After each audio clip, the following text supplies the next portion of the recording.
Writings club বিডির পক্ষ থেকে আপনাদের সবাইকে স্বাগত। আমি ফারিয়া সামিন খান। আজকে পাঠ করছি স্যার জাফর ইকবালের বৈজ্ঞানিক কল্পকাহিনী নারিয়া। নীরা গোল জানালা থেকে ভেসভেসে সরে যাচ্ছিল। সে হাত বাড়িয়ে জানালা কাঁচটা স্পর্শ করে নিজেকে ছাপ। জানালার শীতল কাঁচে মুখ স্পর্শ করে সে দূর পৃথিবীর দিকে তাকায়। 2000 কিলোমিটার দূরে নীল পৃথিবীটা কি সুন্দরই না দেখাচ্ছে। উপর থেকে মহাকাশগুলো স্পষ্ট দেখা যায়। সাদা মেঘে বিষুব অঞ্চলটা ঢেকে আছে।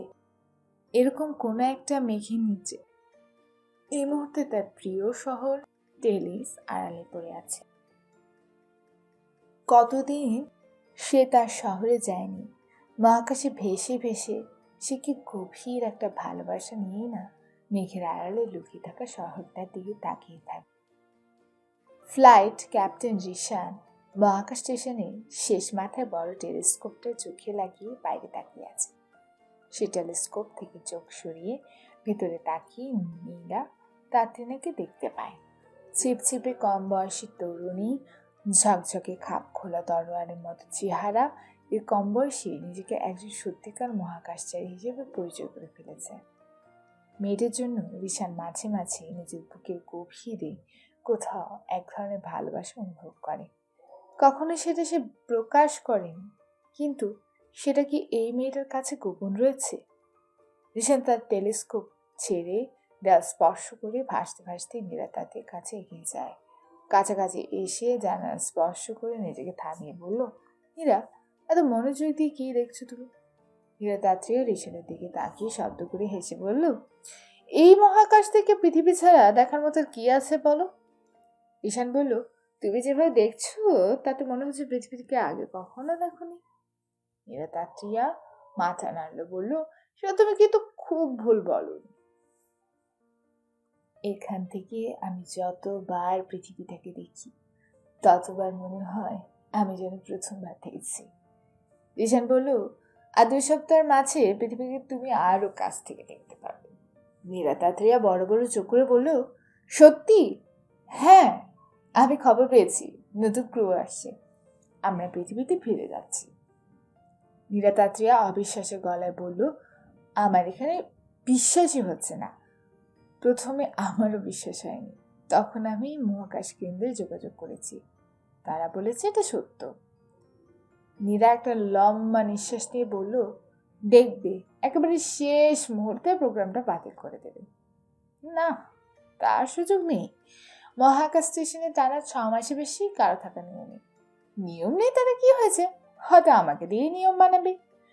টানা 6 মাসের বেশি একটা মহাকাশ স্টেশনে থাকা মহাকাশচারীদের মেজাজ কেমন তিরিক্ষি হয়ে যায় সেটা নিয়েই হয়তো গবেষণা হবে। রিশান শব্দ করে হেসে বলল, তোমার ভয় নেই নীরা, সেসব নিয়ে গবেষণা বহু আগেই শেষ হয়ে গেছে। তাহলে তুমি বলছো আমরা সত্যি সত্যি পৃথিবী ফিরে যাচ্ছি? হ্যাঁ নীরা, আমরা 2 সপ্তাহের মাঝে পৃথিবীতে ফিরে যাচ্ছি। চমৎকার। নীরা জানালা থেকে হাতটা সারাতেই ভেসে উপরে উঠে গেল শুরু করে। মহাকাশ স্টেশনের ছাদ স্পর্শ করে নিজেকে থামিয়ে বলল, এই সুসংবাদটা দেওয়ার জন্য চলো একটু স্ফূর্তি করা যাক। রিশান হাসি হাসি মুখে জিজ্ঞেস করলো, তুমি কিরকম স্ফূর্তি করার কথা ভাবছো? উত্তেজক পানীয় খেয়ে সবাইকে নিয়ে খানিকক্ষণ চেঁচামেচি করা যেতেই পারে। আমার কাছে খাঁটি প্রাকৃতিক উপাদানে তৈরি একটা কেক আছে। ভালো কোনো খবরের জন্য অপেক্ষা করছিলাম। মহাকাশ স্টেশনে এর থেকে ভালো কোনো খবর আর কি হতে পারে? ঠিকই বলেছ। রিশান বলল, তুমি সবাইকে খবর দিয়ে কেকটা কাটা শুরু করো, আমি আসছি। টেলিস্কোপে একটা গ্রহাণু একটু দেখে আসে। নীরা তাত্রিয়া ভুরু কুচকে বলল, হঠাৎ করে এই গ্রহাণু দেখার জন্য ব্যস্ত হয়ে গেলে কেন? মহাকাশকে কেন্দ্র করে থেকে বলছে গতিপথটা নাকি সুবিধার নয়, পৃথিবীর কক্ষপথে পড়তে পারে। নীরা তাত্রিয়া শব্দ করে হাসলো, বলল, পৃথিবীর মানুষ ভয় বড় বেশি।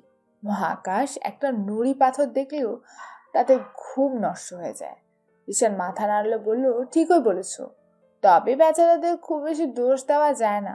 65 মিলিয়ন বছর আগেকার ঘটনা মনে হয় ভুলে পারছো না? পুরো ডাইনোসর জগৎ উধাও হয়ে গেল। সেই তুলনায় মানুষ তো রীতিমতো অসহায় প্রাণী। ঠিক আছে, তুমি গ্রহণও দেখে আসো, আমি সবাইকে ডেকে আনি। 8 ঘন্টা পর মহাকাশ স্টেশনে 30 জন ক্রু নিয়ে একটা জমাট পার্টি শুরু হলো। নীরা বাজিয়ে রাখা কেক, কিছু বেআইনি উত্তেজক পানীয় এবং নিয়ম বহির্ভূত গান বাজনায় গোটা মহাকাশযানটা রীতিমতো উদ্দাম হয়ে ওঠে। মহাকাশ স্টেশনের ভরশূন্য পরিবেশে বিচিত্র নাচ গান চেষ্টা করতে গিয়ে ছোট দুর্ঘটনা ঘটিয়ে একটা আবলাল ক্যামেরার মূল্যবান লেন্সটা ভেঙে ফেলার পর সিকিউরিটি অফিসার থুল হাত তুলে পার্টি সমাপ্তি ঘোষণা করেন। গলা উঁচিয়ে বলে, অনেক হয়েছে, সবাই এখন থামো, বাকিটুকু পৃথিবীর জন্য থাকুক।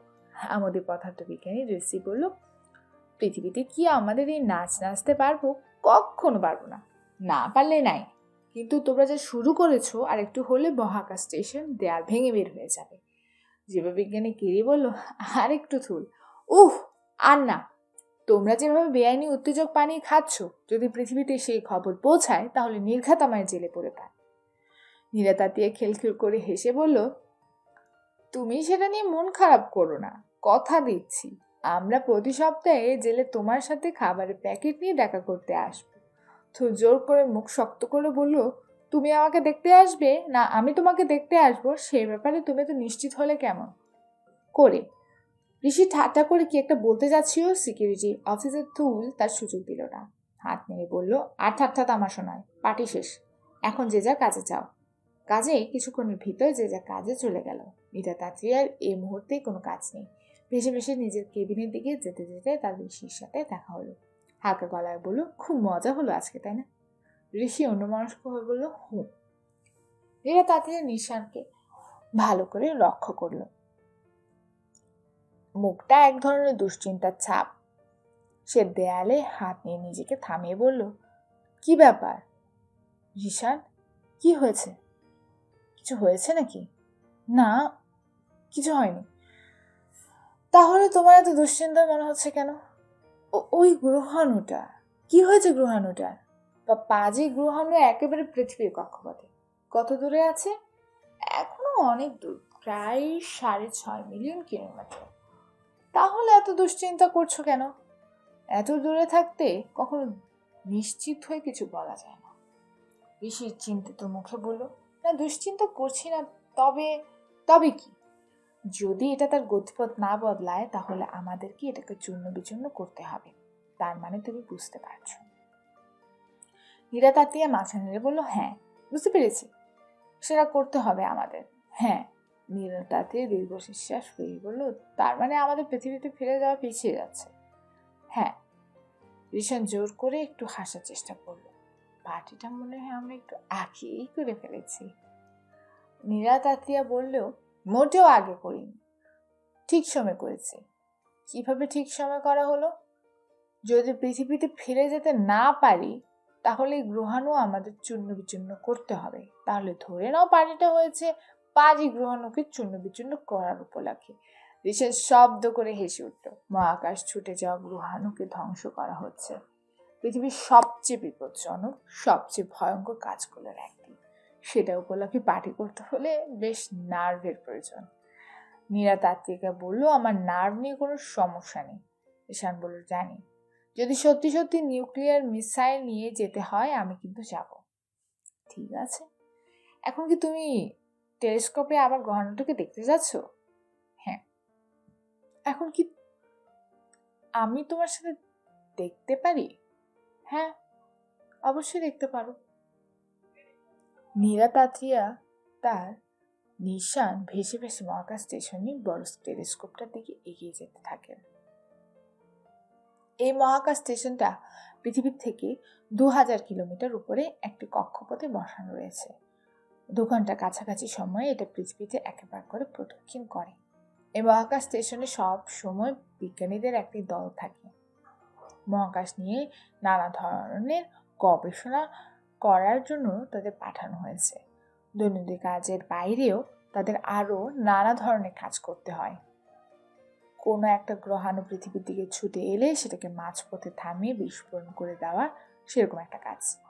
টেলিস্কোপে আইপিসে চোখ লাগিয়ে নীরা তাতিয়া বলল, কি বিভৎস দেখতে। হ্যাঁ, এই গ্রহাণুটা দেখতে ভালো না, কেমন লালচে রং, দেখেছো, পচা গায়ের মতো।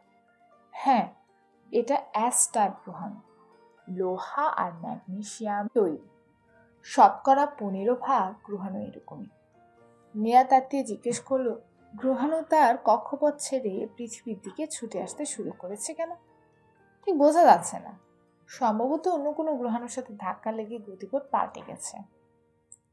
নীরা তাতিয়া খানিকক্ষণ গ্রহাণুকে লক্ষ্য করে বলল, গ্রহাণু হিসেবে এটা বেশ বড়। হ্যাঁ, প্রায় 12 কিলোমিটার। সত্যি সত্যি পৃথিবীকে আঘাত করলে পৃথিবী শেষ হয়ে যাবে। নীরা তাতিয়া টেলিস্কোপ থেকে চোখ সরিয়ে বলল, শুধু শুধু দুশ্চিন্তা না করে চলো এর গতিপথটা বের করে ফেলি। হ্যাঁ, আমি সেই জন্যই এসেছি। আমরা এখানে সেরকম কোনো কাজ নেই, তোমার সাহায্য করতে পারি। অবশ্যই, তুমি যদি শুধু পাশে বসে থাকো তাহলে আমার অনেক বড় সাহায্য হবে। একা একা এই বিদঘুটে গ্রহাণুটাকে দেখার ইচ্ছা করছে না। তোমার ভয় নেই রিশান, আমি তোমার সাথেই আছি। পরবর্তী 6 ঘন্টা অত্যন্ত নিখুঁতভাবে গ্রহাণু গতিপথ ছকে ফেলে নীরা তাতিয়া আর রিশান আবিষ্কার করলো টোরকা নামে 12 কিলোমিটার দৈর্ঘ্যের একটা গ্রহাণু মূর্তিমান বিভীষিকার মতো পৃথিবী থেকে ছুটে যাচ্ছে। গ্রহাণুটা লালচে, আকৃতি একটু লম্বা এবং পৃষ্ঠতল অসমান। গ্রহাণু ঘুরছে এবং সে কারণে গতিপথ অত্যন্ত সুনির্দিষ্ট। পৃথিবীর ইতিহাসে 41 দিনের মাথায় এই গ্রহাণু বায়ুমণ্ডলে ঢোকার কথা। এরকম যে ঘটনা ঘটবে সেটা কেউ চিন্তাও করতে সাহস পায় না। কিছুক্ষণের মাঝে মহাকাশযানের সব ক্রুরা গ্রহাণু টোরকার কথা জেনে গেল। মহাকাশযানের ক্যাপ্টেন জরুরিভাবে সবাইকে তার কেবিনে ডেকে পাঠালো। গ্রহাণুটা পৃথিবীর আঘাত করলে কি হতে পারে সে বিষয় নিয়ে আলোচনা শুরু হলো। পদার্থবিজ্ঞানী ঋষি বড় একটা নিঃশ্বাস ফেলে বলল, টোরকা গ্রহাণু পৃথিবীর বায়ুমণ্ডলে ঘন্টায় 120,000 কিলোমিটার বেগে আঘাত করবে। উপস্থিত বেশ কয়েকজন বিস্মিত শীষ দেবার মতো একটা শব্দ করল। ঋষি মাথা নেড়ে বলল, গ্রহাণুটার আকার 12 কিলোমিটার, এর বায়ুমণ্ডল ভেদ করে যাবে এবং কিছু বোঝার আগেই প্রায় চোখের পলকে পৃথিবী আঘাত করবে। শেষবার এরকম একটা উল্কা আঘাত করেছিল জনমানবহীন সাইবেরিয়ায়, তাই কোনো প্রাণহানি হয়নি। কিন্তু এই গ্রহাণু আঘাত করবে এশিয়ার সবচেয়ে জনবহুল এলাকায়। গ্রহাণুটা যখন পৃথিবীর আঘাত করবে সেটা পৃথিবীর উপরের স্তর কয়েক কিলোমিটার ভেঙে ভিতরে ঢুকে যাবে। সে ভয়ঙ্কর বিস্ফোরণটাতেই হবে কয়েক হাজার নিউক্লিয়ার বোমার বিস্ফোরণের সমান। মুহূর্তেই প্রায় 1/2 বিলিয়ন মানুষ মারা যাবে। যারা উপস্থিত ছিল তারা আবার শীষ দেবার মতো একটা শব্দ করল। ঋষি মাথা নেড়ে বলল, হ্যাঁ, সেটা হচ্ছে শুরু। এটা বিস্ফোরণে পাথর, ধুলো, বালি বিদ্যুৎ গতিতে উপরে উঠে যাবে। কেন জানো? নীরা তাত্রিকে জিজ্ঞেস করলো, কেন? কারণ এই গ্রহাণু যখন পৃথিবীর দিকে ছুটে যাবে তখন তার পেছনে সব বাতাসকে সরিয়ে নেবে। পেছনে থাকবে একটা শূন্যতা। সেই শূন্য গহ্বর দিয়ে ধুলোবালি, পাথর, ধোঁয়া, আবর্জনা সবকিছু উঠে আসবে। তারপর সেটা ছড়িয়ে পড়বে সারা পৃথিবীর আকাশে। আমাদের কেউ যদি তখন মহাকাশের স্টেশনে থাকি তাহলে আমরা দেখব কালো ধোঁয়ায় পৃথিবীটা থেকে যাচ্ছে। গ্রহাণুটা আর নীল থাকবে না, এটা দেখাবে ধূসর। ঋষি একটা নিঃশ্বাস ফেলে বলল, পৃথিবীর দিন রাতের কোনো পার্থক্য থাকবে না, পুরোটা হবে কালো রাত। কুচকুচে অন্ধকারে সবকিছু ঢাকা থাকবে। হিমশীতল ঠান্ডায় পৃথিবী স্থবির হয়ে যাবে। আকাশ থেকে কালো ধুলোবালির পৃথিবীতে পড়তে থাকবে। পুরো পৃথিবী থেকে যাবে কালো ধুলোবালির স্তরে। প্রথমে যারা মারা যায়নি তখন তারা মারা পড়তে শুরু করবে। সে একটা নিঃশ্বাস ফেলে চুপ করলো। জীববিজ্ঞানী কিরি বলল, হ্যাঁ, আমার ধারণা পৃথিবীর জীবিত প্রাণী প্রায় 99% মারা যাবে। সমুদ্রের পানি ধুলে ঢেকে যাবে। জলজ প্রাণী নিঃশ্বাস নিতে পারবে না। গাছপাতা, কীটপতঙ্গ মারা যাবে প্রচণ্ড শীতে। পশু পাখি মারা যাবে না খেতে পেয়ে। তাদের খেয়ে বেঁচে থাকলেও যে প্রাণী তখন মারা যাবে সেই প্রাণী। ফুড চেইন ধরে একটা প্রজাতি ধ্বংস হতে শুরু করবে। পরবর্তী 1 বছর পুরো পৃথিবী প্রায় প্রাণহীন একটা গ্রহে পরিণত হবে। ঋষি বলল, হ্যাঁ, এই দুজন মানুষ নিশ্চয় কোথাও না কোথাও বেঁচে থাকবে। তারা আবার একেবারে গোড়া থেকে পৃথিবীর সভ্যতা শুরু করবে। ঋষির কথা শেষ হবার পরই সবাই কেমন যেন হযতকি হয়ে বসে রইল। পুরো বিষয়টা যেন এখনো ঠিক বুঝে উঠতে পারছে না। সিকিউরিটি অফিসার থুল কিছু একটা বলার চেষ্টা করে থেমে গেল। ঠিক তখন একটা হাসির শব্দ শোনা যায়। সবাই মাথা ঘুরে তাকিয়ে দেখে নীরা তাতি খিলখিল করে হাসছে। থুল একটু ক্রুদ্ধ ভঙ্গিতে বলল, কি হয়েছে, তুমি হাসছো কেন? তোমাদের সবাইকে দেখে আমাদের মাঝে হাসির ব্যাপারটা কি?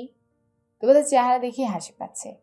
তাকিয়ে দেখো সবাইকে, মুখ দেখে মনে হচ্ছে টোরকা গ্রহণে সত্যি সত্যি পৃথিবীতে আঘাত করে ফেলেছে। সত্যি সত্যি পৃথিবীর সব মানুষ মনে ভূত হয়ে গেছে। মনে রাখো, এখন ব্যাপারটা ঘটেনি এবং আমরা সেটা ঘটতে দেব না। কেউ কোনো কথা না বলে নিঃশব্দে নীরা তাঁতিয়ার দিকে তাকিয়ে রইল। নীরা তাঁতিয়া বলল, আমরা এখান থেকে একটা মিসাইল নিয়ে গ্রহণটাকে আঘাত করব। নিউক্লিয়ার বোমা নিয়ে টোরকাটাকে টুকরো টুকরো করে দেব। ঈশান মাথা নাড়িয়ে বলল, হ্যাঁ, আমাদের কাছে পৃথিবী থেকে সেরকম একটা নির্দেশ রয়েছে। কাজেই তোমরা সবাই এরকম প্যাঁচার মতো মুখ করে থেকো না। তোমার দোহাই লাগে। শুধু শুধু কেউ মুখ ভোতা করে বসে থাকলে দেখতে খুব খারাপ লাগে। নীরা তাতে কথা শুনে একেবারে বেশ কয়েকজন সহজ গলায় হেসে উঠল। ঋষি বলল, নীরা ঠিকই বলেছে, এই বিদঘুটে গ্রহাণুটা তো সত্যি সত্যি পৃথিবীতে আঘাত করেনি। আমরা এটাকে এর আগে ধ্বংস করব। থুল হাত উঁচু করে বলল, অবশ্যই ধ্বংস করব। একসাথে এবারে অনেক হাত প্রায় স্লোগানের ভঙ্গিতে বলে, অবশ্যই ধ্বংস করব। একটা স্কাউটশিপ করে ফ্লাইট ক্যাপ্টেন রিশান এবং মহাকাশচারী সুরার গ্রহাণু টোরকার কাছে যাবার কথা ছিল, কিন্তু নীরা তাঁতিয়া বলল সেও যেতে চায়। কাজটি বিপজ্জনক, তাই কেউ যদি স্বেচ্ছায় যেতে চায় তাহলে অগ্রাধিকার দেবার নিয়ম। নীরা তাঁতিয়া বয়স তুলনামূলক কম হলেও সে প্রথম শ্রেণীর মহাকাশচারী, তাই পৃথিবীর থেকে তার অনুভূতি পেতে সমস্যা হলো না। স্কাউটশিপটা ছোট, সেখানে 3 জন যাওয়া সহজ নয়, তাই শেষ পর্যন্ত রিশান এবং মহাকাশচারী সুরার পরিবর্তে নীরা তাঁতিয়াকে পাঠানোর সিদ্ধান্ত নেওয়া হলো। গ্রহাণু এখনো অনেকখানি দূরে, কিন্তু সেটা কাছে আসার জন্য কেউই অপেক্ষা করতে রাজি নয়। এটাকে যত তাড়াতাড়ি সম্ভব ধ্বংস করা দরকার। তাই রিশান এবং নীরা তাঁতিয়া খুব তাড়াতাড়ি রওনা দেওয়ার প্রস্তুত। প্রতিরক্ষা দফতরের কর্মচারীরা স্কাউটশিপে 2টি হালকা নিউক্লিয়ার বোমা তুলে দেয়। স্কাউটশিপে জ্বালানি ভরতে অনেক সময় লেগে গেল। সেখানে মূল কম্পিউটার, মহাকাশ স্টেশন এবং পৃথিবী থেকে প্রয়োজনীয় তথ্য প্রবেশ করেই শেষ পর্যন্ত স্কাউটশিপটাকে রওনা দেওয়ার জন্য প্রস্তুত করে দেওয়া হলো। মহাকাশযাত্রী ইঞ্জিনিয়াররা তখন স্কাউটশিপটাকে যান্ত্রিক খুঁটিনাটি শেষবারের মতো পরীক্ষা করলো। তখন বায়ু নিরোধক গোলাধক হ্যাশ দিয়ে রিশান আর নীরা তাঁতিয়াকে তাদের স্কাউটশিপে গিয়ে ঢুকে ধাতব দরজাটা বন্ধ করে দিয়ে দুজনে কন্ট্রোল প্যানেলের সামনে আরামদায়ক চেয়ারে বসে নিজেদের আষ্টি পৃষ্ঠে বেঁধে নেয়। কিছুক্ষণের মাঝেই কাউন্ট ডাউন শুরু হয়ে যায়। সামনে বড় মনিটরে নিয়ন্ত্রণ কক্ষের অফিসারদের দেখা যায়। তারা গভীর গড়ায় কিছু রুটিন চেক আপ করে নেয়। নীরা তাঁতিয়া আর রিশান তাদের অভিজ্ঞতায় হাতে কন্ট্রোল প্যানেলের সুইচ স্পর্শ করে পুরো স্কাউটশিপে সচল করতে থাকে। কিছুক্ষণের ভেতরে একটা চাপা গুমগুম শব্দ করে স্কাউটশিপটা গভীর মহাকাশের দিকে ছুটতে থাকে। পৃথিবীর মহাকাশ থেকে বের হওয়ার জন্য প্রয়োজনীয় শক্তি নিয়ে স্কাউটশিপটা তার গতি সঞ্চয় করতে থাকে। মহাকাশযানের ককপিটে বসে রিশান এবং নীরা তাঁতিয়া তার তরঙ্গটুকু অনুভব করতে শুরু করে। তাদের মনে হতে থাকে অদৃশ্য কোনো একটা শক্তি তাদেরকে চেয়ারে চেপে ধরেছে। রিশান কন্ট্রোল প্যানেলে চোখ বুলিয়ে বলল, নীরা, সব কিছু ঠিক আছে তো? হ্যাঁ, কোনো সমস্যা নেই, সব কিছু ঠিক আছে। তুমি যদি সহ্য করতে পারো তাহলে গতিবেগ আরো দ্রুত বাড়িয়ে ফেলি। আমি সহ্য করতে পারবো। চমৎকার। রিশান স্ক্রোল বারটা নিজের কাছে টেনে আনতে আনতে বলল, তোমার মতো মহাকাশচারীদের নিয়ে উড়ে যাওয়ার একটা আনন্দ আছে। আমার সাথে আসার জন্য ধন্যবাদ নীরা। ধন্যবাদ দেওয়ার কিছু নেই। এরকম গুরুত্বপূর্ণ একটা মিশনে যেতে পারা আমার জন্য অনেক বড় সৌভাগ্য।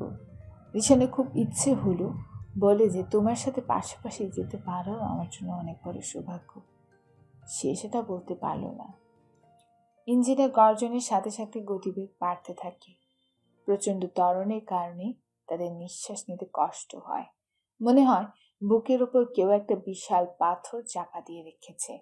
তাদের চোখের সামনে একটা লাল পর্দা কাঁপতে থাকে। মনে হতে থাকে আর একটু হলেই তারা অচেতন হয়ে যাবে। দুজনে দাঁতের দাঁত চেপে নিঃশব্দে বসে থাকে। রিশান চোখের কোণা দিয়ে নীরাতাকে দেখার চেষ্টা করে। তাকে বলার ইচ্ছে হয়, তোমাকে আমি খুব পছন্দ করি নীরা, কিন্তু সে সেটাও বলতে পারে না। মহাকাশযানটা দুটি ইঞ্জিন প্রচণ্ড গর্জন করছে। পুরো স্কারশিপটা থর থর করে কাঁপছে। শরীরে অক্সিজেন সরবরাহ ঠিক রাখার জন্য তো স্পন্দন দ্বিগুণ হয়ে গেল। এরকম একটা সময়ে কেউ এ ধরনের একটা কথা বলে না। রিশান তাই সেটা বলার চেষ্টা করল না। ঘণ্টা খানেকের ভেতরেই স্কাউটশিপটা তার কাঙ্ক্ষিত গতিবেগে পৌঁছে যায়। ত্বরণটি বন্ধ করার সাথে সাথে রিশান এবং নীরা তাড়াতাড়ি নিজেদের ভরশূন্য মনে হতে থাকে। দুজনে এক ধরনের ক্লান্তি অনুভব করে। মহাকাশের অন্ধকারে এখন তাদের শুধু ছুটে যাওয়া। যতই সময় পার হবে তাদের যাত্রা হবে আরও বিপজ্জনক। ছোট বড় অসংখ্য গ্রহাণু ভেতর দিয়ে তাদের উড়ে যেতে হবে। টোরকা গ্রহাণু এখনো অনেক দূর। সেখানে পৌঁছাতে এখনো তাদের অনেক দিন বাকি। পরে কয়েকদিন রিশান আর নীরাতাত্রিয়া ছোট স্কাউটশিপটার মাঝে টোরকা গ্রহাণু পৌঁছানোর পর তার উপর নিউক্লিয়ার বিস্ফোরণগুলো বসানোর খুঁটিনাটি পরিকল্পনা করে কাটিয়ে দিল। পৃথিবী মহাকাশ কেন্দ্রের সাথে যোগাযোগ আছে, মহাকাশ স্টেশনের সাথেও যোগাযোগ আছে। তাদের স্কাউট স্টেশনের গতিপথ আর টোরকা গ্রহাণু গতিপথ হিসেব করে তাদের স্কাউটশিপের নিয়ন্ত্রণ মডিউলের সাথে যোগাযোগ করা হচ্ছে। রিশান আর নীরা তাতিয়ার এর মাঝে বেশ কয়েকবার পুরো কল্পনাটি পরীক্ষা করে দেখে নিয়েছে। দুজন মানুষ খুব কাছাকাছি একটা জটিল পরিকল্পনায় মুখোমুখি হয়ে থাকতে তাদের মাঝে এক ধরনের ঘনিষ্ঠতা জন্ম নেয়। এখানে তাদের ব্যতিক্রম হলো না। দুজন যে শুধুমাত্র গতিপথ আর বিস্ফোরণ নিয়ে কথা বলল তা নয়, ব্যক্তিগত পছন্দ অপছন্দ, প্রিয় অপ্রিয়, ভালো লাগা এবং না লাগার বিষয় নিয়েও কথা বলল। টোরকা গ্রহর কাছাকাছি যেদিন পৌঁছে গেছে সেদিন নিউক্লিয়ার বিস্ফোরণের ডেটনেটগুলো শেষবারের মতো পরীক্ষা করতে করতে রিশান নীরা তাতিয়াকে জিজ্ঞেস করলো, তুমি পৃথিবীতে ফিরে গিয়ে কি করবে ঠিক করেছ? হ্যাঁ, কি করবে? হ্রদের তীরে একটা কটেজ ভাড়া করে সেখানে ওক কাঠের শক্ত একটা বিছানায় ঘুমাবো। ভর্ষণ অবস্থায় বাতাসে ঝুলে ঝুলে ঘুমাতে ঘুমাতে মেজাজ খারাপ হয়ে যাচ্ছে। রিশান হেসে বলল, অনুমান করছি সপ্তাহখানেকের ভেতরেই তোমার যথেষ্ট ঘুম হয়ে যাবে। তখন কি করবে? বিশ্ববিদ্যালয়ে ফিরে যাওয়ার ইচ্ছা আছে। মহাজাগতিক নিউক্লিয়াস নিয়ে একটা জিনিস অনেকদিন দিয়ে মাথা খুটখুট করছে। বিষয়টা নিয়ে একটা বড় এক্সপেরিমেন্ট করবো ভাবছি। রিশান মুখ গম্ভীর করে বলল, শুধু পড়ালেখা এবং গবেষণা? আমি শুনেছিলাম মেয়েদের নাকি ঘর সংসার করতে খুব পছন্দ করে। করি, আমিও করি। ঘর সংসার বাচ্চা কাচ্চা আমারও খুব পছন্দ। তাতিয়া মুচকি হেসে বলে, আমি ঠিক করেছি আমি যখন সংসার শুরু করব তখন আমার 19 জন বাচ্চা হবে। রিশান চোখ কপালে তুলে বলল, কতজন? 19 জন, তার থেকে একটাও কম নয়।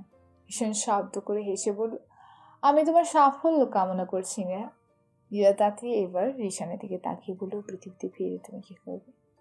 আমি? হ্যাঁ। রিশান মাথা চুলকাতে চুলকাতে বলল, এখনো ঠিক করিনি। তুমি কোন হ্রদের তীরে কটেজ ভাড়া করবে যদি বলো, তাহলে সেই হ্রদে মাছ ধরতে যেতে পারি। নীরা তাতিয়ে খিলখিল করে হেসে বলল, তুমি বুঝি মাছ খেতে খুব পছন্দ করো? উহু, তাহলে? আমি তোমায় খুব পছন্দ করি। নীরা তাতিয়ে আবার খিলখিল করে হাসতে গিয়ে থেমে গেল। রিশানের চোখের দিকে কয়েক মুহূর্ত তাকিয়ে থেকে বলল, একটা ছোট্ট স্কাউটশিপে কাউকে নিয়ে দিনের পর দিন মহাকাশে ছুটে যেতে হলে পছন্দ না করে উপায় কি? রিশান বলল, আসলে বিষয়টা এত সহজ না। তাহলে বিষয়টা কি? টোরকা গ্রহাণুটা পৃথিবীর জন্য খুব ভয়ঙ্কর একটা বিপদ। আমাদের যে করেই হোক এটা ধ্বংস করতে হবে। আমরা যদি এখন এটা ধ্বংস করতে না পারি, পৃথিবী ধ্বংস হয়ে যেতে পারে। তুমি বুঝতে পারছো কাজটা খুব কঠিন। আমরা যেটা করছি এর আগে কেউ সেটা করেনি। যতই কাছে যাচ্ছে ততই বুঝতে পারছি কাজটা কতটা বিপজ্জনক। গ্রহাণুটা অত্যন্ত বিচিত্রভাবে ঘুরছে, পুরোটা অ্যাব্রোথাব্রো। বিশাল বিশাল পাথরের চাই উঁচু উঁচু হয়ে আছে। ডক করার সময় আমাদের স্কাউটশিপটা টুকরো টুকরো হয়ে যেতে পারে। নিউক্লিয়ার বিস্ফোরণ ঘটানোর সময় আমাদের স্কাউটশিপটা ছিন্ন ভিন্ন হয়ে যেতে পারে। আমরা নিজেদের কাছে নিজেরা স্বীকার করছি না, কিন্তু দুজনেই খুব ভালো করে জানি এখান থেকে জীবন্ত ফিরে যাওয়ার সম্ভাবনা কম। নীরা তাতে একটা ছোট্ট নিঃশ্বাস ফেলে বলল, কেন ভয় দেখানোর চেষ্টা করছো? আমি মোটেও তোমার ভয় দেখানোর চেষ্টা করছি না। ভীষণ একটু হেসে বলল, তোমাকে আমি অনেকদিন থেকে খুব কৌতূহল নিয়ে লক্ষ্য করছি। তোমার ভিতরে কোনো ভয়টা নেই। শুধু যে নিজের ভিতর নেই তা নয়, যারা তোমার আশেপাশে থেকে তারাও তোমার সাহসটুক হয়ে যায়। তোমাকে ভয় দেখাবো কেমন করে? আমি যেটা বলছি সত্যি বলছি। তোমার কিংবা আমার কিংবা আমাদের দুজনে কিছু একটা ঘটে যেতে পারে, তুমি জানো। নীরা তাতিয়ে একটা নিঃশ্বাস ফেলে বলল, জানি।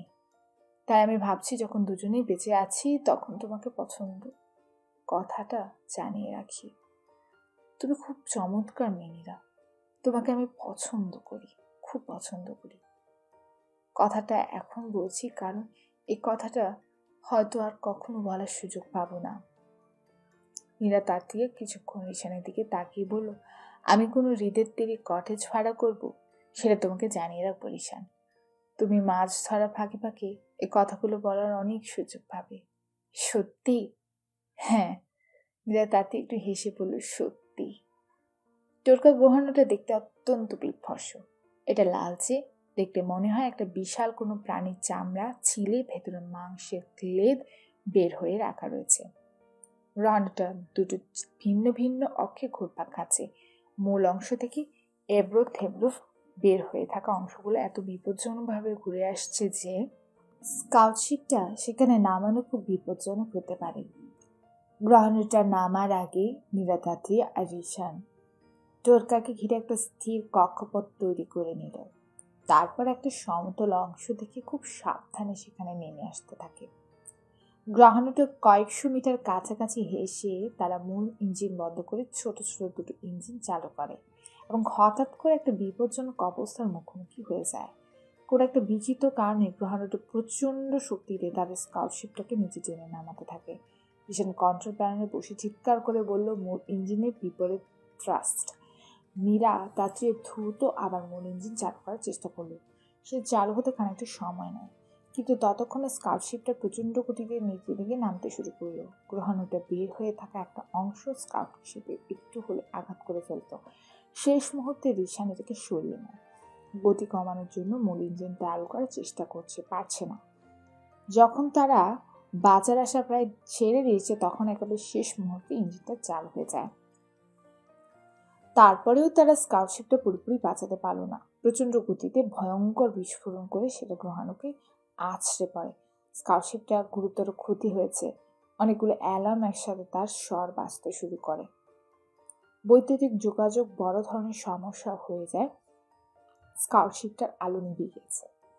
পোড়া একটা ঝাঁঝালো গন্ধ পুরো স্কাউটশিপটাকে ধীরে ধীরে ভরে যেতে শুরু করে।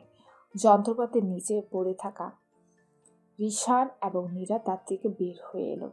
একজন একজনের দিকে হতবুদ্ধির মতো তাকিয়ে রয়েছে। নীরা তাকিয়ে বলে, এটা কি হলো? রিশান মাথা নাড়ে, বুঝতে পারছি না। মনে হচ্ছে গ্রহাণুটার মাঝখানে একটা নিউট্রন স্টার হাজির হয়েছে। হঠাৎ করে স্কাউটশিপটাকে এভাবে টেনে নিল কেন? Magnetic field. আমরা যতটুকু ভাবছি তার থেকে কয়েকশো গুণ বেশি। গ্রহাণুটা ঘুরছে, সেজন্য চৌম্বকীয় আবেশ দিয়ে আশেপাশে তীব্র ফিল্ড তৈরি করেছে। আমরা বুঝতে পারিনি। নীরা তাতে চারিদিকে তাকে বলল, স্কাউটশিপটা মনে হয় পুরোপুরি বিধ্বস্ত হয়েছে। ঈশান মাথা নাড়ে। ফাটল দিয়ে সব বাতাস বের হয়ে যাচ্ছে। আমাদের স্পেস স্যুট পরে নেওয়া দরকার। স্পেস স্যুট পরে বড়জোর 10-12 ঘন্টার মতো অক্সিজেন থাকে। তারপর কি হবে সে দুজন কেউই কোনো কথা বলল না। রিশান এবং নীরা তাত্রিয়া প্রায় নিঃশব্দে স্পেসস্যুট পরে নেয়। স্কাউটশিপের ক্ষতির পরিমাণটা একটু অনুমান করার চেষ্টা করলো। ফাটলগুলো বন্ধ করা সম্ভব না, কাজে সেখানে সময় নষ্ট করলো না।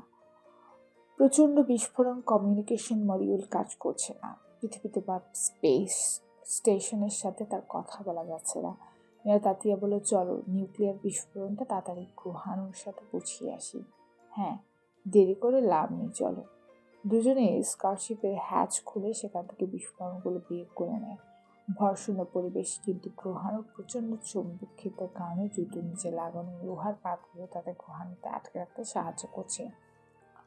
নিউক্লিয়ার বিস্ফোরণ নিয়ে তারা তাদের ছোট্ট জ্যাকপ্যাক নিয়ে রওনা দেয়। গ্রহাণু মোটামুটি কাছাকাছি অংশে তারা নেমেছে। এর মূল কেন্দ্রের কাছাকাছি জায়গায় একটা গভীর গর্ত করে সেখানে বিস্ফোরণটা ঢুকিয়ে দিতে হবে। গর্তটা কত গভীর হবে, গ্রহাণুটা ধ্বংস করার সম্ভাবনা ততই বেড়ে যাবে। রিশান এবং নীরা তাত্রিয়া একটা ভালো জায়গা বেছে নিয়ে গর্ত করতে শুরু করে। ধারালো ড্রিল মেশিনের আগুনের ফুলকি ছুটিয়ে গর্ত করতে শুরু করে। থরথর করে কাঁপতে থাকে কুৎসিত গ্রহাণুর লালচে পাথর। গ্রহাণুর ঘণ্টাখানেকের ভেতরে প্রায় 1 কিলোমিটার গভীর একটা গর্ত তৈরি হয়ে যায়। নিউক্লিয়ার বিস্ফোরণের টাইমারটা সেট করে এখন সেটা নামিয়ে উপর থেকে গর্তটা বন্ধ করে দিতে হবে। নীরা তাত্রিয়া সস্পর্শ দৃষ্টিতে রিশানের দিকে তাকিয়ে জিজ্ঞেস করে, আমার টাইমারটা কতক্ষণ পরে সেট করব? রিশান খানিকটা চিন্তিত হয়ে বলে, হাতে যথেষ্ট সময় নিয়ে এটা সেট করতে হবে, যেন আমরা এর মাঝে স্কাউটশিপটা ঠিক করে দূরে সরে যেতে পারি। নীরা তাত্রিয়া বলল, আবার খুব বেশি সময় দেওয়া যাবে না। যদি কোনো কারণে বিস্ফোরণটা কাজ না করে তাহলে যেন দ্বিতীয় একটা দল আসতে পারে, তার সময় দিতে হবে। হ্যাঁ, রিশান মাথা নাড়ল, ঠিকই বলেছ। টাইমারটাকে 12 ঘন্টার জন্য সেট করে তারা বিস্ফোরণটা ভিতরে নামিয়ে দিল। উপর থেকে ঘন্টাটা বুঝিয়ে দিয়ে তারা স্কাউটশিপের ভিতরে যেতে থাকে। তাদের হাতে এখন 12 ঘন্টার মতো সময়, তার ভিতর স্কাউটশিপটা চালু করে তাদের সরে যেতে হবে। নিউক্লিয়ার বিস্ফোরণে পুরো গ্রহাণুটা যখন ছিন্ন বিচ্ছিন্ন হয়ে যাবে তখন তারা টুকরোগুলো চারপাশে যে নারকিক ধ্বংসযজ্ঞ সৃষ্টি করবে, তা কয়েকশো কিলোমিটার ভিতরে কোনো জীবন্ত প্রাণী বেঁচে থাকার কথা নয়। রিশান এবং নীরা তাত্রিয়া স্কাউটশিপের ভিতরে ঢুকে তার ধাতব দরজা বন্ধ করে পুরোটা এক ধরনের বিধ্বস্ত অবস্থায় আছে। রিশান চারিদিকে তাকিয়ে বলল, আগামী 6 থেকে 8 ঘন্টার ভিতরে আমাদের স্কাউটশিপটা চালু করতে হবে। তারপর 6 থেকে 8 ঘন্টা আমাদের গ্রহাণুর টোকা থেকে সরে যেতে হবে। যদি না পারি আমাদের শরীরে একটা পরমাণু কেউ কখনো খুঁজে পাবে না।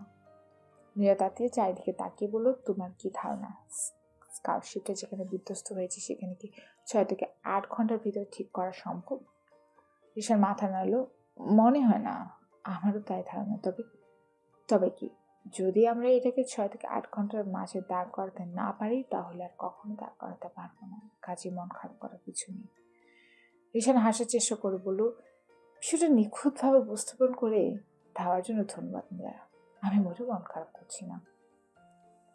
তাহলে কাজ শুরু করে দেওয়া যাক। নীরা তাত্রিয়া বলল, আমি অক্সিজেন সাপ্লাইটা দেখি, তুমি দেখো ইঞ্জিনগুলো। রিশান মাথা নাড়ল, বলল, হ্যাঁ। না, আমি অক্সিজেন সাপ্লাইটুকু দেখি, তুমি ইঞ্জিনগুলো দেখো। ইঞ্জিনগুলো দেখার আগে বিদ্যুতিক যোগাযোগটা তোমাকে দেখতে হবে। আমি ইমার্জেন্সি পাওয়ার ব্যবহার করে স্কাউটশিপের কম্পিউটারগুলো চালু করার চেষ্টা করি। চমৎকার। 2 ঘন্টার মাথায় নীরা তাত্রিয়া বৈদ্যুতিক যোগাযোগ ঠিক করে ফেলল। স্কাউটশিপের ফাটলগুলো বুঝিয়ে বাতাসের চাপ ঠিক করতে রিশানের লাগলো 4 ঘন্টা। নীরা তাত্রিয়া মূল ইঞ্জিন চালু করতে আরো 2 ঘন্টা। রিশান মূল কম্প্রেসর চালু করতে আরো 3 ঘন্টা সময় নিল। সবগুলো ইঞ্জিন সমন্বয় করতে এবং জ্বালানি সরবরাহ নিশ্চিত করতে নীরা তাত্রিয়া আরো 2 ঘন্টা সময় লেগে গেল। তখন দুজনে মিলে ঘন্টাখানেক যোগাযোগ মডিউলগুলো চালু করার চেষ্টা করলো, কিন্তু লাভ হলো না। তাদের হাতে সময় ফুরিয়ে আসছে, তাই যোগাযোগ মডিউল পৃথিবী এবং মহাকাশ স্টেশনের সাথে যোগাযোগ না করে গ্রহাণু টোকার দিকে তাদের বিদায় নেওয়ার জন্য প্রস্তুত হলো। নিউক্লিয়াস বিস্ফোরণটা বিস্ফোরিত হবার 3 ঘন্টা আগে স্কাউটশিপ গর্জন করে উপর দিকে উঠতে থাকে।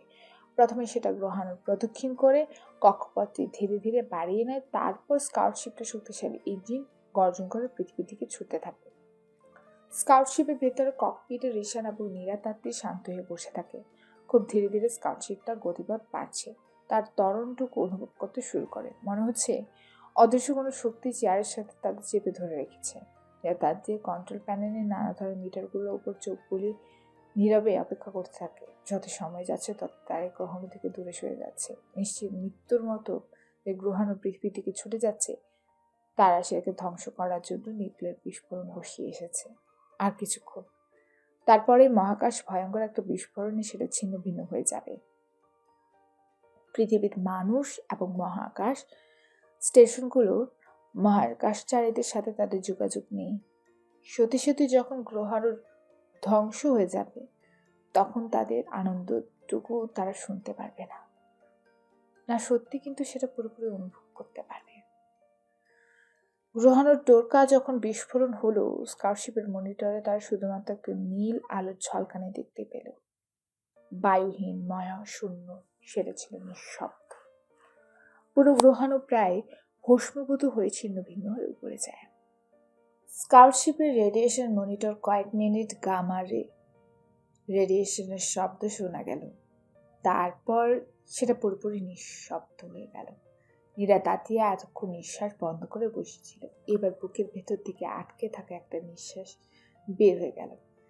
সে রিশানের দিকে তাকিয়ে থেকে বলল, আমরা তাহলে পৃথিবী রক্ষা করতে পেরেছি? হ্যাঁ, রিশান মাথা নেড়ে বলল, পৃথিবীর 8 বিলিয়ন মানুষ সেজন্য এই মুহূর্তে নিশ্চয়ই তোমাকে এবং আমাকে ধন্যবাদ জানাচ্ছে, অভিনন্দন জানাচ্ছে। হতচ্ছাড়া কমিউনিকেশন মডিউল ঠিক করলে আমরা এখন তাদের কথা শুনতে পেতাম। ঠিক বলেছ। রিশান বলল, কথা না শুনলেও কি তাদের আনন্দটুকু অনুভব করতে পারছো না? পারছি। তাতিয়ে বলল, সত্যি পারছি। ও ঐতিহাসিক মুহূর্ত ধরে রাখার জন্য আমাদের বিশেষ একটা কিছু করা দরকার। তাতিয়ে হেসে বলল, তুমি বিশেষ কি করতে চাও? অন্ততপক্ষে 2 জন খানিকটা উত্তেজক পানি খাওয়া দরকার। এই স্কাউট স্টেশনে খাবার পানিও পরিশোধ করে খেতে হয়, তুমি উত্তেজক পানিও কোথায় পাবে? ঈশান বলল, এসব ব্যাপারে আমি খুব বড় এক্সপার্ট, আমাকে 2 মিনিট সময় দাও। ঠিক আছে। ইয়া খিলখিল করে হেসে উঠল, তোমাকে 2 মিনিট সময় দেওয়া হলো। 2 মিনিট শেষ হবার আগেই রেশন কটকটে লাল রঙের 2টা গ্লাসে পানি নিয়ে আসে। দুজনের গ্লাস দুটো উঁচু করে ধরে। ঈশান বলল, পৃথিবীতে মানুষের নবজীবনের উদ্দেশ্যে। নিয়াতাতিয়া প্রতিধ্বনি করে বলল, নবজীবনের উদ্দেশ্যে। তারপর দুজনে তাদের পানীয় গ্লাসে চুমুক দেয়। ঈশান হাতে দুটো দিয়ে ঠোঁট মুছে বলল, কেমন হয়েছে আমার এই পানি? খেতে মন্দ নয়, তবে তবে কি কেমন জানি ওষুধ ওষুধ গন্ধ। ঈশান হাসার চেষ্টা করে বলল, ওষুধ দিয়ে তৈরি করেছি, একটু ওষুধ গন্ধ হতে তো হতেই হবে। দুজন আবার তাদের পানীয় গ্লাসে চুমুক দেয়। নীরাতাতিয়া একটা নিঃশ্বাস ফেলে বলল, আমরা শুধু যে পৃথিবীর মানুষকে রক্ষা করেছি তাই নয়, আমরা নিজেরাও বেঁচে গেছি।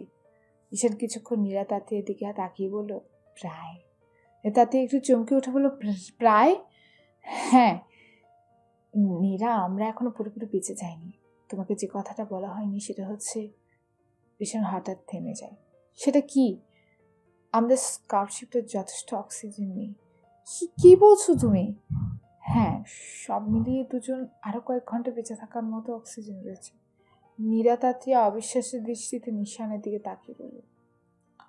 হঠাৎ করে তার মাথা একটু খুলে উঠল। ঈশান বলল, কাজেই যদি আমরা বেঁচে থাকতে চাই তাহলে আমাদের কিছু অস্বাভাবিক কাজ করতে হবে। কি অস্বাভাবিক কাজ? আমাদের শীতল ঘরে ঘুমিয়ে যেতে হবে। শীতল ঘরে শূন্যের কাছাকাছি তাপমাত্রা থাকলে মানুষকে নিঃশ্বাস নিতে হয় না। নীরাতাতিয়া প্রায় আত্মনাথের মতো করে বলল, কি বলছো তুমি? আমাদের স্কাউটশিপে কোনো শীতল ঘর নেই। তার হঠাৎ করে মনে হতে থাকলেও কে যেন পরিষ্কার করে চিন্তা করতে পারছে না। ঈশান বললে, আছে। কোথায় আছে? এই পুরো স্কাউটশিপটাই হবে শীতল ঘর। পুরো স্কাউটশিপটা। নীরার হঠাৎ মনে হতে থাকে তার কথা জড়িয়ে যাচ্ছে। সে যেন ঠিক করে বলতে পারছে না। মনে হতে থাকে তার চোখে বন্ধ হয়ে আসতে চাইছে। রিশান কি বলতে চাইছে সে যেন ঠিক বুঝতে পারছে না। চোখের সামনে রিশানকে মনে হতে থাকে সে যেন অনেক দূরের কোনো মানুষ। রিশান হঠাৎ একটু এগিয়ে এসে আস্তে করে নীরার হাত ধরে বলে, নীরা, আমি তোমার পানীয় মাঝে খুব কড়া একটা ঘুমের সুদ মিশিয়ে দিয়েছি। নীরা তাড়িয়ে বলতেছিল, কেন? কিন্তু সে বলতে পারল না, চলে উঠে পড়ে যাচ্ছিল। রিশান তাকে ধরে ফেলল। রিশান তাকে জড়িয়ে ধরে সাবধানে নিচে শুইয়ে দিয়ে বলল, নীরা, সোনামণি আমার, তোমাকে পরিষ্কার করে কখনো বলিনি আমি যে শুধু তোকে খুব পছন্দ করি তা না, আমি তোমাকে খুব ভালোবাসি। ভালোবাসার মতো সুন্দর জিনিস পৃথিবীতে কিছু নেই। তুমি আমাকে সেটা অনুভব করতে দিয়েছ, সেজন্য তোমার প্রতি আমার কৃতজ্ঞতা শেষ নেই। নীরা তাতে কিছু একটা বলার চেষ্টা করলো, কিন্তু কিছু বলতে পারল না। শুধু তার ঠোঁট দুটো শুধু একবার মরে উঠল। রিশান নীরা তাড়িয়ে মাথার স্পর্শ বলল, আমি জানি তুমি ঘুমিয়ে যাচ্ছ, তুমি অবুঝা অবুঝা ভাবে আমার কথা শুনতে পাচ্ছ, একটু পরে আর শুনতে পাবে না। তোমাকে আমি অসম্ভব ভালোবাসি নীরা, তাই তোমাকে আমি কিছুতেই মরে যেতে দেব না। মনে আছে তুমি আমাকে বলেছিলে যে তুমি 19 জন সন্তানের মা হতে চাও। তুমি যদি বেঁচে না থাকো তাহলে কেমন করে 19 জন সন্তানের মা হবে? তোমাকে বেঁচে থাকতেই হবে নীরা, তোমাকে আমি বাঁচিয়েই রাখবো। আমি তোমাকে ঘুম পাড়িয়ে রাখবো, তারপর খুব ধীরে ধীরে তোমার শরীরের তাপমাত্রা আমি কমিয়ে আনবো। কেমন করে সেটা করবো বুঝতে পারছো? আমাদের স্কাউটশিপটা বাইরে হিমশীতল, তাই যখন স্কাউটশিপটা তাপ বন্ধ করে দেব, এটা ধীরে ধীরে শীতল হতে শুরু করবে। কিন্তু সেটা করতে হবে খুব সাবধানে। মানুষের শরীর অসম্ভব কোমল, তাতে খুব যত্ন করে শীতল করতে হয়। তোমাকে হিম শীতল করে দেওয়ার পর তোমার আর নিঃশ্বাস নিতে হবে না। স্কাউটশিপে কোনো অক্সিজেন না থাকলেও তুমি বেঁচে থাকবে। আমি নিশ্চিত মহাকাশ স্টেশনের ক্রুরা এই স্কাউটশিপ খুঁজে বের করবে, তারপর তোমাকে উদ্ধার করে নিয়ে যাবে পৃথিবীতে। পৃথিবীর সেরা ডাক্তাররা তোমায় বাঁচিয়ে তুলবে। আমি নিশ্চিত তারা তোমায় বাঁচিয়ে তুলবে। রিশান নীরা হাত স্পর্শ করে বলল, তুমি নিশ্চয়ই জানতে চাইছো আমার কি হবে। জানো নীরা, আমি যখন খুব ছোট ছিলাম তখন আমি আকাশের দিকে তাকিয়ে যখন লক্ষ লক্ষ নক্ষত্র দেখতাম তখন ভাবতাম, আহা, আমি যদি একটা নক্ষত্র হতে পারতাম। আজ আমার সেই স্বপ্ন সত্যি হবে। তোমাকে হিমশীতল করে দেওয়ার পর আমি স্পেসস্যুট পরে স্কারশিপের দরজা খুলি, আমি মহাকাশে ঝাঁপ দিই। নিশীব মহাকাশ থেকে কেউ নেই, চারপাশে ঘন কালো অন্ধকার। সেখানে একা ভেসে থাকতে কি বিচিত্র একটা অনুভূতি হবে। আমি তাকিয়ে তাকিয়ে দেখবো তোমায় নিয়ে স্কারশিপটা দূরে চলে যাচ্ছে। আস্তে আস্তে ছোট একটা বিন্দুর মতো একটা অদৃশ্য হয়ে যাবে। আমার স্পেসস্যুটের অক্সিজেন যতক্ষণ থাকবে ততক্ষণ আমি সে আশ্চর্য একাকিত্ব উপভোগ করব। তারপর আমি আকাশে নক্ষত্র হয়ে যাব। পৃথিবীতে তুমি যখন তোমার 19 জন ছেলে মেয়েকে নিয়ে আকাশের দিকে তাকাবে, তখন যদি ক্ষণিকের জন্য কোনো একটা অচেনা নক্ষত্র দেখো, বুঝবে সেটা আমি। রিয়া তাতে কিছু একটা বলার চেষ্টা করলো, কিন্তু সে কিছু বলতে পারল না। ঈশান দেখলো তার অসহায় কালো দুটি চোখ অশ্রু সজল হয়ে রয়েছে। ঈশান ধীরে ধীরে তার মুখ নামিয়ে এনে নীরাতাত্রীর ঠোঁট স্পর্শ করল। নীরাতাত্রীরা স্কারশিপের মহাকাশ স্টেশনের ক্রুরা উদ্ধার করে ভেতরে তার হিমশীতল দেহটা আবিষ্কার করে।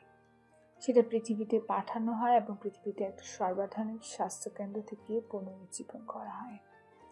রিশানকে আর কখনো খুঁজে পাওয়া যায়নি। সম্ভবত সে সত্যি সত্যি আকাশের নক্ষত্র হয়ে হারিয়ে গেছে। তারপর অনেকদিন পার হয়ে গেছে। নীরাতাত্রী টেইলর শহর কেন্দ্রীয় প্রযুক্তি বিশ্ববিদ্যালয়ে মহাকাশ গবেষণা কেন্দ্রে গবেষণা করতে যোগ দিয়েছে। তার 19টা সন্তানের শখ ছিল, তার সেই শখ পূরণ হয়নি। মিশনের প্রতি ভালোবাসার কারণে হোক বা অন্য কোনো কারণে হোক, সে কখনো বিয়েই করেনি। তার স্বামী বা সন্তান কখনো ছিল না। 19টা দূরে থাকুক, একটাও না। তবে সে জানতো না মহাকাশ স্কলারশিপ থেকে উদ্ধার করার পর তাকে পুনর্জীবন করা যাবে কিনা। সে বিষয়ে খানিকটা অনিশ্চয়তা থাকার কারণে পৃথিবীর বিজ্ঞানীরা তার খানিকটা টিস্যু সংগ্রহ করেছিল ভবিষ্যৎ কখনো কোনোভাবে তা ক্লোন করার জন্য। নীলতাঁতিয়া বেঁচে গিয়েছিল বলে তাকে ক্লোন করার প্রয়োজন হয়নি। তবে নীলতাঁতিয়া কখনো জানতে পারেনি যে সবার অগোচরে ঢেলি শহর থেকে কয়েক হাজার কিলোমিটার দূরে একটা বিজ্ঞান কেন্দ্রে খুব গোপনে তাকে ক্লোন করা হয়েছিল। 4 দেয়ালে আটকে রাখা একটা গোপন ল্যাবরেটরিতে মীরা তাঁতিয়া ক্লোনেরা ধীরে ধীরে বড় হয়ে উঠতে থাকে। মীরা তাঁতি জানলে নিশ্চয়ই খুব অবাক হয়ে যেত। তার ক্লোনের সংখ্যা কাকতালীয়ভাবে ছিল ঠিক 19 জন।